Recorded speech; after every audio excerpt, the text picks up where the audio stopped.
once again, thank you for watching the Sewing Doctor. This time I have a Juki F-600. F-600. Juki have 3, 4, and 6. This is a 600. You know, every time one of these machines, the Juki F-class machines comes in, I get a little bit of a, you know, not really scared, but, you know, a little more like, hey, is it again? One more gear broken? This machine, for some reason, you know, the lower gear on the bottom breaks. And Juki knows that, and, you know, they actually gave you the part for free if you have a machine like that. You know, need to pay for the service because you don't know how old the machine it is. But, you know, I'm here in New York. If you need it, I'll do it for you. This is the main gear right here. This one here, this is the lower gear on the bottom. This is the actually gear that drives the hook on the bottom. And, you know, this is a problem, not just because, you know, when that breaks, you need to do the service. And it's a truly delicate work, you know. It takes about 2.5 hours to do it because you have to dismantle the whole bottom part of the machine. And, you know, the timing on the trimming knife, the timing for the feed dog, everything has to go away. And you have to redo everything. And it needs to be done step by step with measurements, very, very precise. So, you know, I don't think this machine is doing that because the customer said it is sewing. But, you know, sometimes the customer say, oh, the machine is working, you know, but once you open it up and, you know, hopefully it's not that main gear that is broken. So let's jump into it, see what's happening. She says the machine is skipping a lot of stitches. And that's not a good signal. If you hear that machine is skipping stitches, that could be a problem.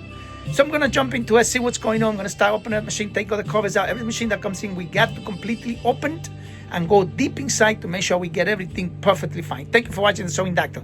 Let's jump into the machine now and see what's happening. The machine that I've been working on, this is the F-600. Actually, the gear on the bottom is really good, so it's good. Everything is good. That, you know, that gave me good satisfaction right away because I know we don't have a problem with it. Now, the only thing I saw and find out in this machine, and she says it's only 3 months old. I don't know why, you know, but the actually needle bar was way too low, and that's not a good thing. As I mentioned to you before, in many other videos, I'm not gonna, you know, go over and over again every day about it, but, you know, like always said, this machine will give you 7.5 millimeters, okay, on the width of it. So if you're working on this machine, what you want to definitely do is, when you're working on it, is that you want to have this machine come completely to the left side, all the way to the left. And when you have it at the left, that's when you want to take your timing, okay?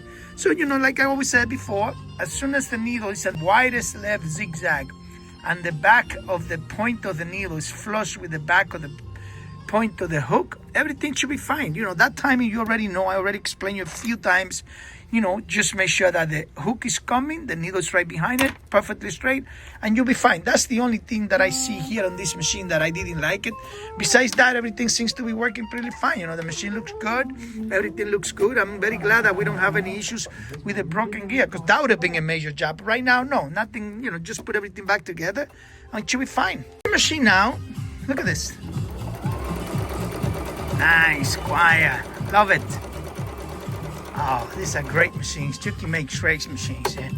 No doubt about that. Look at this. Everything is working fine. Let me try it on the zigzag now.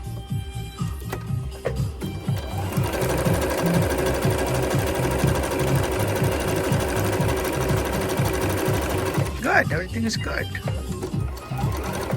Okay, so the machine is now completely finished. Glad that you know, we didn't have any issues with the actually broken main gear here. It was just you know, just the timing off, and like I said, the needle bar was a little bit too low. Didn't like that, so I set it up back again this way it's supposed to be, and everything is perfectly fine.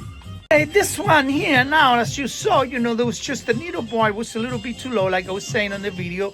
Didn't like that, so I adjusted back to the standard needle bar high. Like I said, there's no numbers. You know, I don't follow the numbers on the needle bar high. I go by the needle bar and the actually point of the needle and point of the hook together. That's how I set all my timing all my life, and I love to do that. So that's the way I do it. So you should do that too. Go to the needle all the way to the left, put the back of the hook on the back of the point of the needle, 16 drop down, and you'll be 100% fine. Thank you for watching the Sewing Doctor with another tutorial on how to get these machines up and running. Good machine, good quality, quiet, great machine. Thank you for watching the Sewing Doctor. Bye-bye.